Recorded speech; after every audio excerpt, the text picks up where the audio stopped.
Matinale sur la première. Bonjour Louis Mapou. Bonjour Sharon Est. L'UNI comme l'UC pour le FLNKS sont en campagne officielle depuis lundi, mais la campagne du FLNKS, elle a commencé début août. Que vous inspire cette campagne? Une belle campagne. Lorsque je la compare à 2018, je constate que en 2018, l'engagement dans un référendum, on le vivait pour la première fois. Depuis 2018, je constate, notamment dans cette campagne, que le oui à l'indépendance est largement approprié par la population sur l'ensemble du territoire de la Nouvelle-Calédonie. On a des initiatives qui émergent de toutes parts autour de la question. On a un débat qui est polarisé sur les conséquences, toutes les questions que soulève l'indépendance, ce qui montre bien que finalement l'accès à la pleine souveraineté et à l'indépendance de la Nouvelle-Calédonie est le projet qui propose beaucoup plus d'alternatives et bien entendu beaucoup de questions auxquelles il faut répondre. Les loyalistes présentent désormais leur projet parce qu'on leur avait reproché en 2018 de ne pas en avoir un. Vous estimez qu'en fait ça n'a pas changé, qu'ils n'ont toujours pas de projet réel comparé au vôtre? Si je regarde le projet qui est présenté par l'Avenir en confiance, j'ai envie de dire qu'il y a une forme de retour à ce qu'on a connu de la politique d'assimilation qui a été faite par la France, puisque tout est arc-bouté sur les valeurs que présente la République. Si je regarde le contenu, je constate par ailleurs que le seul projet que nous propose, c'est de discuter. Le lendemain du référendum, par les mêmes personnes qui, avant 2018, n'avaient pas fait preuve d'une réelle volonté de discuter. Si je regarde le projet de Calédonie ensemble, ce que je constate, c'est que le maître mot, c'est le consensus et le dialogue. Oui, mais c'est ce que nous avons fait valoir depuis 30 ans que nous sommes engagés dans un processus de paix. Et le seul consensus et dialogue, ou le contenu du consensus et dialogue qu'ils veulent qu'on discute, c'est le maintien au sein de la République. Mais ça ne peut pas l'être pour nous, puisque nous considérons, pour ce que nous concerne, que nous avons fait le tour de la question au sein de la République. La Constitution française nous a offert une place privilégiée en son sein, mais nous avons fait le tour et nous pensons très sincèrement que nous avons préparé le pays pour aller plus loin. Il ne peut pas y avoir d'autres débats que celui de l'accession. Cette accession à la pleine souveraineté, votre objectif de 2020, c'est de rassurer les indécis, de dire que c'est possible. Quels sont vos principaux arguments? Moi, je dois déjà dire que ce n'est pas un objectif, puisqu'on traverse la Nouvelle-Calédonie quotidiennement. On essaie même, le mouvement indépendantiste, c'est le seul à couvrir l'ensemble du territoire. Depuis un mois, nos collègues, c'est ponctuellement, qui font irruption ou émergence. Il y a plusieurs réunions quand même qui sont dans le nord, qui sont aux îles. Pas autant que ceux qu'on avait vus en 2018. Là, il y en a moins. Est-ce le signe d'une évolution dans les mentalités ou une évolution de l'attente vis-à-vis de ce projet? Qu'est-ce que nous proposons? Nous proposons simplement de franchir le pas. Pour la simple raison qu'il est illusoire de continuer à cultiver en Nouvelle-Calédonie l'idée que la question de l'indépendance pourrait disparaître par le simple fait du Saint-Esprit ou par le simple fait du dialogue. C'est quelque chose qui est profondément ancré dans la population aujourd'hui et sur l'ensemble du territoire. Et nous disons, nous, qu'il faut sauter le pas, parce que si la question est binaire, oui ou non à l'indépendance, chacun des deux projets ne présente pas les mêmes perspectives. Le projet de maintien au sein de la République, il va continuer à cultiver cette question binaire. Et donc, comme projet de société, vous avez plusieurs pistes, notamment sur la nationalité. Quel est l'argumentaire? Qu'est-ce qui se passera au lendemain du référendum? Car désormais, c'est la question. La question de la nationalité, par exemple, elle est simple. Lorsque le oui l'emporte le 4 octobre, le lendemain, on n'a pas changé de nationalité. Et durant la période de transition que nous voulons discuter avec l'État, que nous proposons d'une durée de 3 ans, nous sommes encore de nationalité française. Et après? Et après, ce que nous disons simplement, c'est que la loi de la République stipule très explicitement que tous ceux qui sont de nationalité française ne perdent pas leur nationalité. Après. Mais tout dépend de la discussion que les deux États feront. Et ce que nous disons pour notre part, c'est que tous ceux qui ont participé, et avec leurs enfants, au vote pour le référendum, et tous ceux qui sont citoyens, parce qu'on a 2 corps électoraux qui ne touchent pas toutes les personnes concernées, mais toutes ces personnes-là, nous souhaitons, mais vraiment, nous souhaitons qu'ils accèdent à la nouvelle nationalité. Et nous discuterons avec l'État, durant la période de transition, des modalités de la double nationalité. La France est l'un des pays qui est le plus ouvert en termes de double nationalité. Et les autres, ceux qui ne sont pas citoyens, ceux qui ne votent pas? C'est le nouvel État qui déterminera, sur la base de 2 principes, qui sont 2 principes de droit international. C'est le droit du sol, et bien sûr qui renvoie à des questions de durée, et des critères, ou des indicateurs. Et le droit du sens, c'est sur la base de ces 2 critères-là que nous examinons, comme n'importe quel pays dans le monde, de quelle manière, ou selon quelle modalité, ou dans quelles conditions on rentre ou on sort de la nationalité du nouvel État. 7h09, vous êtes bien sur la première. Je rappelle ce matin, l'invité de la matinale, nous sommes en compagnie de Louis Mapou. Le standard est ouvert. Vous pouvez dès à présent poser toutes vos questions au 258 258. Charlotte Mestre. Louis Mapou, vous évoquiez la période de transition. Elle est prévue par le FLNKS comme étant une durée de 3 ans. Est-ce que pour transférer toutes les compétences, pour asseoir la souveraineté du pays nouvellement indépendant, ça suffira 3 ans?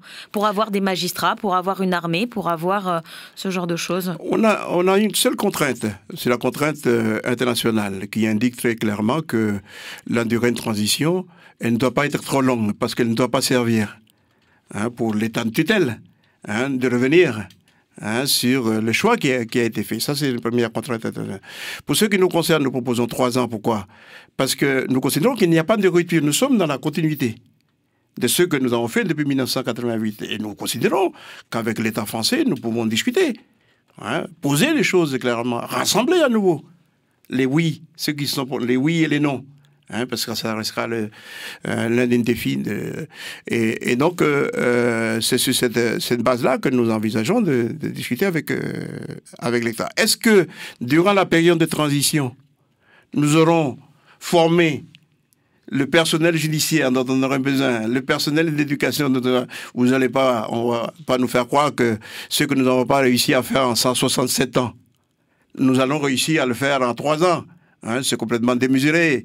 Ce que nous disons simplement, c'est qu'il y a un certain nombre de dispositions que nous mettrons en place avec l'État pour que l'État accompagne. Pour ce qui nous concerne, nous disons qu'il n'y a rien qui nous empêche d'établir quelque chose de nouveau avec la métropole, avec la France. Comme par exemple des conventions avec un système de partenariat. Aujourd'hui, on est dans un système de coopération classique. C'est ce que tout le monde évoque. Mais lorsque nous avons travaillé durant la période où nous avons préparé les hypothèses, toutes les hypothèses possibles, il y a une option qui nous a été proposée. C'est la deuxième option. C'est l'accès à la pleine souveraineté avec partenariat. Nous voulons la discuter, celle-là. Nous aurions aimé la discuter depuis le référendum 2018. L'État n'a pas voulu jouer le jeu dans les bilatérales parce que je ne serais pas en train de vous répondre de forme évasive aujourd'hui. J'aurais pu vous répondre beaucoup plus précisément sur les intentions que nous aurions. Et les Calédoniens auraient été mieux informés. Mais du côté du FLNKS, vous avez quand même, vos intentions, que vous pouvez dire, nous, on est pour ça et on veut que ce soit ça la solution qui soit discutée. La solution que nous proposons, c'est le partenariat avec l'État. On ne peut pas être plus clair que ça. Et c'est ce que nous n'avons pas arrêté de le dire. Mais tout le monde, le discours en ce moment dans le débat politique qui existe, sur le fait qu'il y aurait le trou noir. Mais il n'y a jamais eu, dans l'accession à la pleine souveraineté, de trou noir. C'est comme si, tout d'un coup, les choses vont disparaître, comme si tout d'un coup, moi, je cesserais de parler français. Comme si je n'aurais plus une histoire à défendre avec la France. Hein? Non, nous, ce que nous disons simplement, c'est que il y a, dans les relations internationales aujourd'hui, énormément d'outils, de dispositifs, de textes, qui régissent les nouvelles relations qui pourront exister entre nous et l'État français. Dans le projet de Kanaki Nouvelle-Calédonie défendu par le FLNKS, on parle beaucoup de dignité. Il n'y a pas de dignité possible sans indépendance ? Non, ce que on dit simplement, c'est que lorsque vous êtes dans un processus comme le nôtre, hein, il y a un droit qui est ouvert. Hein, c'est le droit à l'autodétermination pour les peuples qui ont été colonisés. C'est vrai, j'entends beaucoup de gens dire que on est digne aujourd'hui, mais nous, la dignité, hein, ou j'ai envie de dire le summum de la dignité, hein, c'est celle de pouvoir diriger nous-mêmes notre pays, puisque c'est pour ça hein, que la Nouvelle-Calédonie a en partie un peuple colonisé. Et nous voulons sortir de cet état de fait, parce que c'est un droit, parce que nous pensons qu'elle est permissive hein, de beaucoup d'autres expressions de la liberté que l'accès à la pleine souveraineté pourrait nous offrir. On va tout de suite se diriger du côté du standard pour accueillir Didier. Didier qui a une question. Bonjour Didier. Oui, bonjour à vous. Bonjour Monsieur Mapou. Donc une question pour l'après-référendum, une question que toute la population devrait se poser, enfin doit se poser, moi je pense, c'est admettons que le oui l'emporte. Comment ça se passe derrière au niveau des institutions? Toutes les institutions, bon, il y aura peut-être un laps de temps, 6-8 mois, vont tomber. Quelles est ensuite les personnes qui vont diriger le pays? Est-ce qu'on va aller vers de nouveaux votes? Qui aura le droit de voter?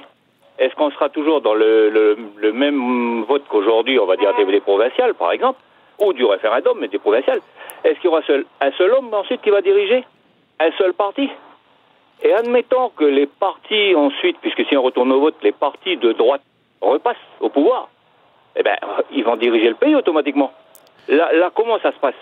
C'est là il faut être un peu plus clair avec la population. Et puis bon, je parle pas de l'économie, parce que l'économie c'est un grand sujet, parce que hier soir on a regardé le débat, qui a été un très bon débat, mais l'économie, il faut venir dessus, savoir où on va prendre les impôts, parce que je sais qu'on va créer de nouveaux impôts, mais comment, il faut nous le dire clairement, c'est pas dans, je sais pas, je vais voir, nous on veut savoir, c'est comment on va faire, voilà. Alors surtout ça, après le référendum, si le oui passe, qui va diriger le pays? Un seul homme, un seul parti politique? Merci Didier. Je pense que ma question est claire. Hein, voilà. Oui, oui. Louis Mapou, qui dirigera le pays? Mais notre réponse est très claire. Nous avons besoin qu'à l'issue du oui, hein, nous rentrons dans une période qui est par essence même difficile, hein, puisqu'il y a des gens qui ont voté non. Mais ce que nous disons, c'est que pour assurer une stabilité de la Nouvelle-Calédonie, l'accord de Nouméa reste en vigueur. Et ceux qui auront la charge de diriger le pays, ça reste un gouvernement hein, de la Nouvelle-Calédonie, qui est un gouvernement collégial et solidaire. Et à terme, ce que disait Didier, c'est-à-dire à terme, une fois que l'État sera indépendant, qui gouverne? Comment ça se passe? Vous avez dû lire notre projet. Oui, mais tout le monde ne l'a pas lu, donc expliquez-le. Non, mais c'est ce que. Mais je vais déjà répondre à la première chose, c'est que si le oui l'emporte, nous proposerons hein, qu'on change de gouvernement, parce que nous sommes sur une nouvelle mission, et de lui confier la mission de la transition sous la responsabilité.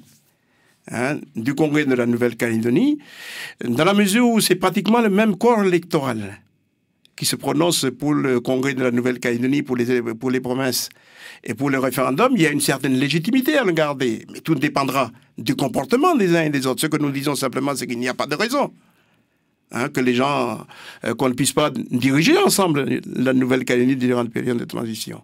Au-delà de la période de transition, hein, ce que nous disons, nous, c'est que nous souhaitons garder le système institutionnel hein, qui est fondamentalement pluriel dans son organisation. Et ce que nous disons, c'est que le gouvernement qui sera mise en place. Nous proposons que le gouvernement qui sera bien, mais tout dépendra des discussions que nous aurons sur la constitution du nouvel État, parce que c'est lui qui va organiser. Mais ce que nous disons simplement, c'est qu'il sera important de garder un gouvernement collégial et solidaire. Parce que c'est comme dans toutes les crises, nous avons besoin de resserrer les coudes. Et ce que j'ai envie de rajouter, c'est que si le oui l'emporte, c'est un gouvernement d'union nationale. Et ce sera possible, vu les tensions qu'il y a en ce moment, vu l'absence de dialogue qu'il y a, d'avoir autour de la table un gouvernement collégial? Moi, j'ai envie de dire que tout dépendra de nos collègues qui sont en face. Lorsqu'il y a eu un non au premier référendum, on a continué à jouer le jeu, nous. Parce qu'on croit très profondément que en Nouvelle-Calédonie, il y a de la place pour tout le monde. Et en plus, j'ai envie de rajouter qu'on a besoin de tout le monde pour construire la nouvelle étape de notre pays. Louis Mapou, représentant de l'UNI pour cette campagne référendaire. Merci d'avoir été notre invité ce matin. Merci. C'était l'invité de la matinale sur La Première.